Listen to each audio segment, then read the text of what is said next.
તમારા ગ્રુપ સર્કલમાં સમજો કે કોઈની પાસે ટાટા નેક્સોન ગાડી છે જે 2025નો જ મોડલ છે અને એને પૈસાની ખાસ જરૂરત પડી છે એટલે ઊભા વેચવા માંગે છે અને તમને વાત કરે કે ભાઈ મારે 50%માં દઈ દેવી છે ગાડી, તો તમે એને પૈસા આપી દો કે ન આપી દો? 20 લાખ રૂપિયાવાળી ગાડી જો તમને 10 લાખ રૂપિયામાં મળે અને 1 કે 2 મહિના જ યુઝ કરેલી, તો આપણે કેમ હરખાતા લેતા હોઈએ છીએ?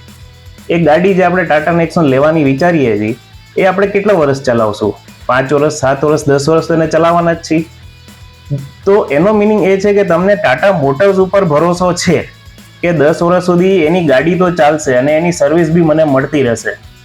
તો એ જ ટાટા મોટર કંપનીનો શેર જે 1200 રૂપિયા હાઈ મારીને આજે 600-700ની રેન્જમાં તમને 50% ડિસ્કાઉન્ટમાં મળે છે, તો એ લેવામાં તમારે 4 જગ્યાએ પૂછપરછ કરવાની શું કામ જરૂરત પડે છે?